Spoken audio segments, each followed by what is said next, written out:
Quran class में मेरे एक दोस्त ने मुझसे सवाल किया कि कुरान पाक में वो आयात जिनमें हयात बादुल ममात का ज़िक्र है, कब्र की ज़िंदगी का ज़िक्र है, यौम हिसाब का, यौम आखरत का, आखरत के अजाब का, जहन्नुम का ज़िक्र है, ये आयात बड़ी कसरत के साथ हैं और कंपैरेटिवली इनामात का ज़िक्र है, जिन आयात में जन्नतों का ज़िक्र है वो आयात ज़रा तादाद में कम है। तो हमें तो खौफ आता है जब तर्जमे के साथ कुरान पाक पढ़ते हैं। तो मैंने उनसे वादा किया कि मैं किसी क्लिप में इसकी वजाहत करूँगा। एक चीज़ बड़े गौर के साथ समझ लें कि अल्लाह रब्बुल इज़्ज़त ने ये कुरान, ये किताब उन लोगों के लिए नाज़िल की थी जिन लोगों ने कलमा पढ़ा था, और उन्होंने कलमा सिर्फ पढ़ा ही नहीं था, उन्होंने समझ भी लिया था। वो समझ गए थे, चूँकि वो अरबी दान थे, वो समझते थे कि ला इलाहा इल्लल्लाह का मतलब क्या है। और हमने इसको पढ़ा ज़रूर, लेकिन हमने ना समझा, ना हम इसको समझने की कोशिश करते हैं कि अल्लाह रब्बुल इज़्ज़त ने इस कलमा में अपनी अलूहियत का इकरार नहीं इंसानियत से करवाया। अल्लाह रब्बुल इज़्ज़त को अपनी अलूहियत का इकरार कराना यहाँ पे मकसूद नहीं है, वरना अल्लाह रब्बुल इज़्ज़त कलेमा इस तरह से होता कि अल्लाह इलाहुन, अल्लाह इलाह है। अल्लाह रब्बुल इज़्ज़त ने ये नहीं कहा। अल्लाह रब्बुल इज़्ज़त ने सबसे पहले दुनिया की तमाम मुमकिना जो पर्सनैलिटीज़ हैं, बेशक वो पॉलिटिकल हों, स्पिरिचुअल हों या रिलीजियस हों, अल्लाह रब्बुल इज़्ज़त ने पहले उनका इनकार करवाया कि ला इलाहा, कोई और इलाह नहीं है, कोई दुनिया में ऐसी हस्ती नहीं है जिससे ज़िंदगी गुजारने के लिए अहकामात लिए जाएं इल्लल्लाह, सिवाय अल्लाह के। अब ये वो कलिमा है जिसको उन लोगों ने समझ लिया था और उन लोगों को समझ आ गई थी कि अल्लाह सिर्फ वाहिद हस्ती है जिससे ज़िंदगी गुजारने के अहकामात लेने हैं।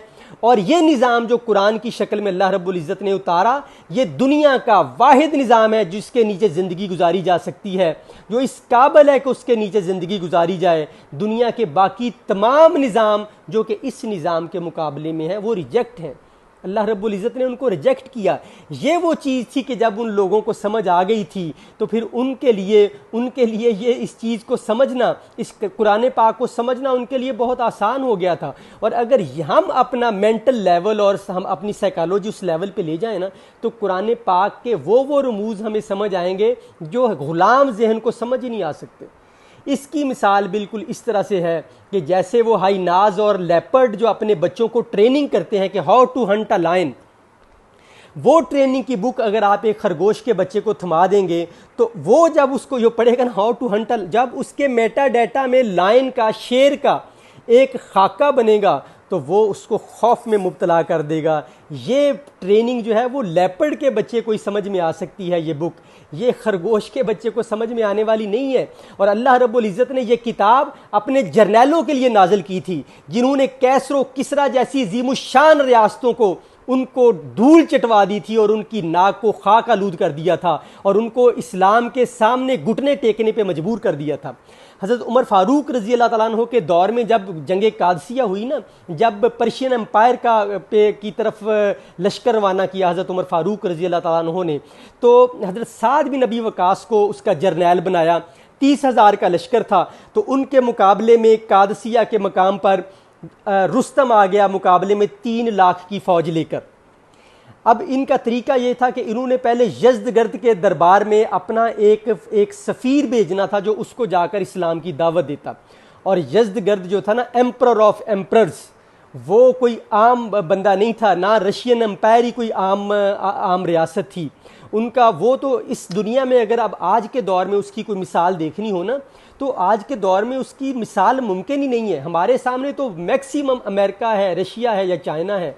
वो तो बिल्कुल मोनार्की स्टैंडर्ड की एक रियासत थी और वो उसकी एक टेरर था पूरी दुनिया में।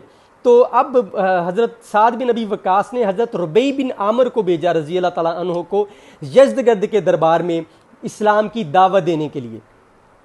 अब उसको पता था कि ये अरब हैं और उसे पता उसको वो तो अरब को किसी खाते में नहीं लिखते थे। उनका तो ख्याल था कि ये बद्दू कौम है और वो इनको इस काबिल भी नहीं समझते थे कि इन पर हुकूमत की जाए, इसीलिए उन्होंने इनको आज़ाद छोड़ा हुआ था। लेकिन उनको उसको इस तब्दीली का पता नहीं था जो कलिमा पढ़ने के बाद इन अरब में आ गई थी। उसने यज़्दगर्द ने यह किया कि उन्होंने कहा कि ऐसा प्रोटोकॉल सेट करो कि इसके पे जो है ना वो पर्शियन एम्पायर की धाक बैठ जाए और ये खौफ ज़दा हो जाए और जाकर अरबों को बताए कि भाई रशियन एम्पायर से पंगा नहीं लेना, ये कोई आम रियासत नहीं है।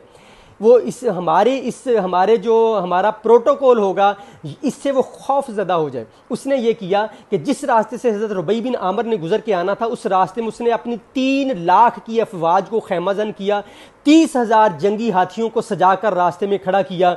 और हज़रत रुबई बिन आमिर ने जिस जगह पे जाकर दरबार में जाना था उस तख्त से 1 किलोमीटर तक उसने रेड कलर का जो ईरानी कालीन था रेशमी वो बिछवाया और उसकी साइडों पर गाँव तकिए रखवाए जिनके गुलाफ सोने की तारों से बने हुए थे। और उन गाँव तकियों के पीछे चाको चौबंद आर्मी के दस्ते थे जो कि खड़े थे और आगे सोने का तख्त था। तख्त के ऊपर बेहतरीन किस्म की हीरे जवाहरात की झालरें लटकाई हुई थीं और सोने की कुर्सियां ऊपर और सोने का सारा फर्नीचर रखा हुआ था।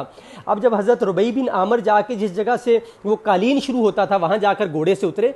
आपके एक हाथ में तलवार थी जिसके ऊपर चीथड़े थे, उसके ऊपर कोई न्याम नहीं थी, दूसरे हाथ में नेज़ा था। आपने एक गाँव तकिया उठाया और नेज़ा जोर से गाँव तकिए में मारा, उसमें सुराख किया और अपने घोड़े की न्याम को उसके साथ बांध दिया।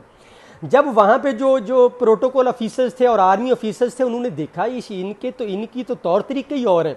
उन्होंने उसको कहा, हज़रत रुबई बिन आमिर रज़ी अल्लाह ताला अन्हु को कहा कि आप अपनी तलवार और नेज़ा यहाँ पे जमा करवा दें, आप शहनशाह के सामने यज़दगर्द के सामने इस तरह से नहीं जा सकते।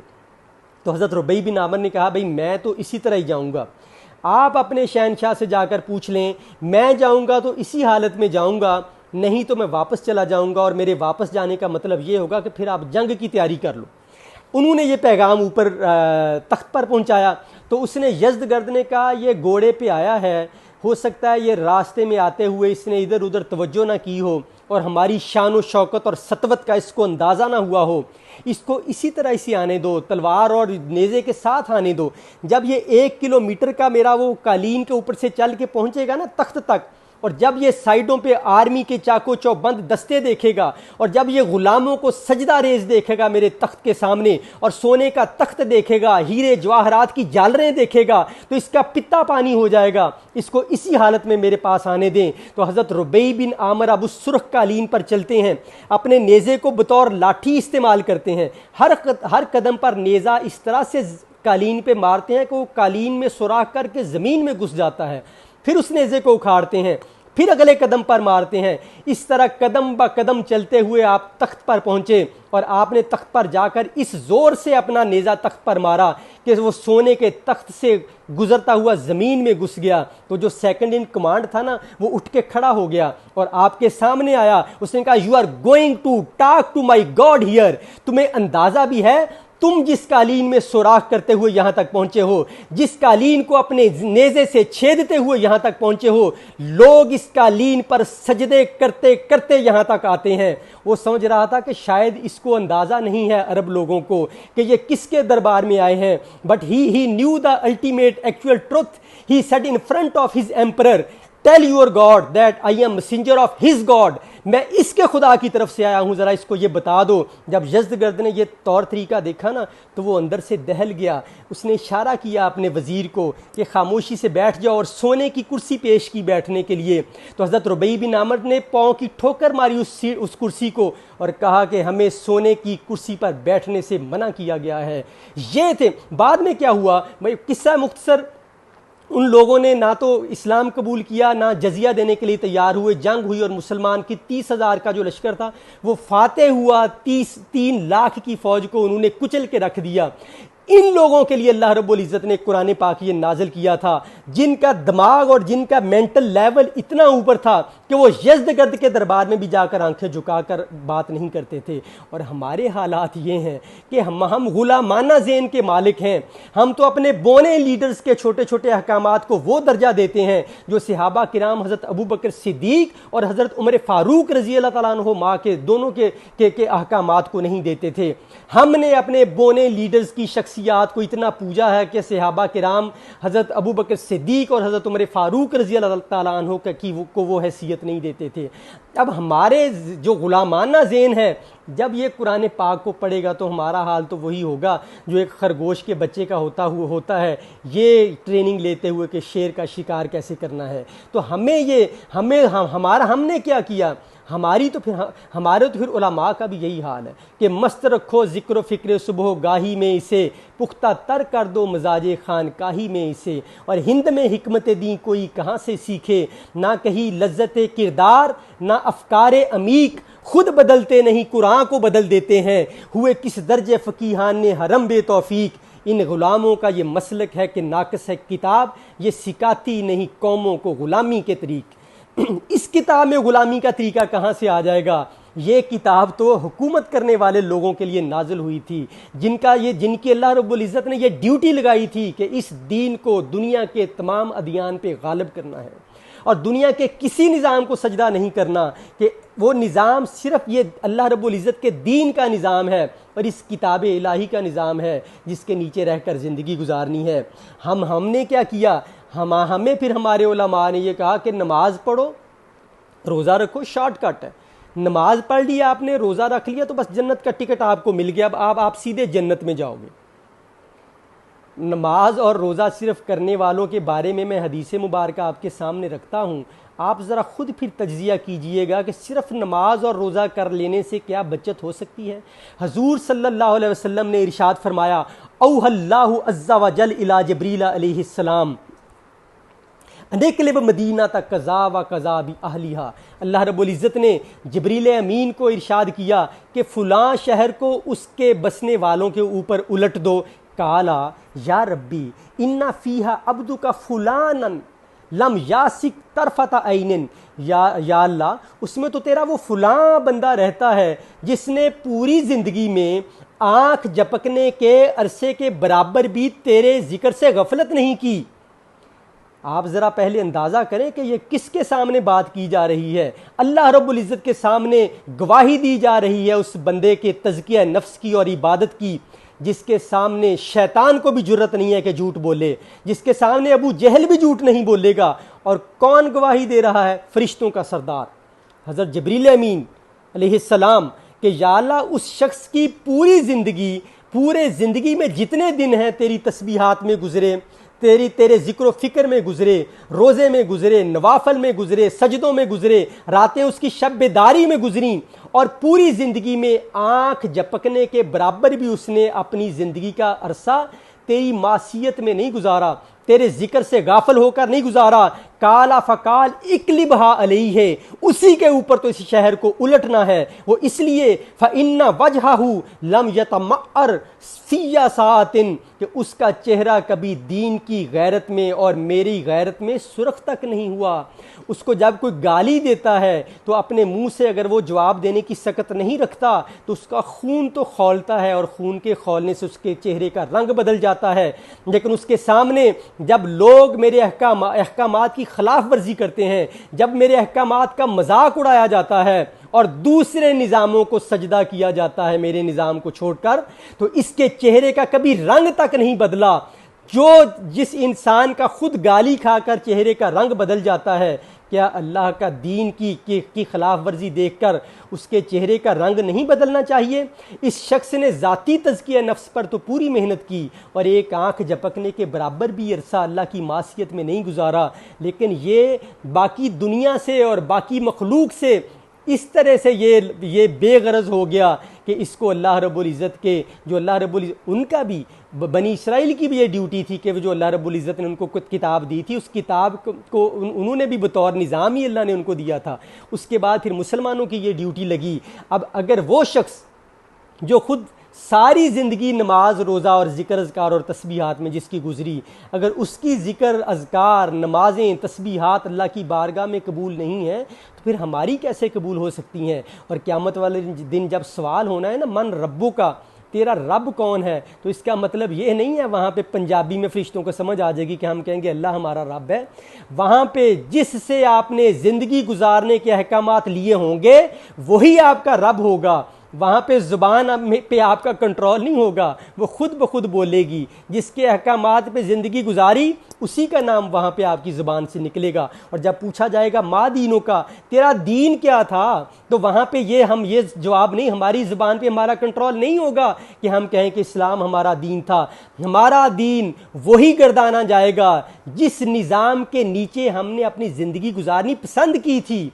हमने जिस निज़ाम को अपने लिए पसंद किया था वही हमारी ज़ुबान से निज़ाम वहाँ पे निकलेगा।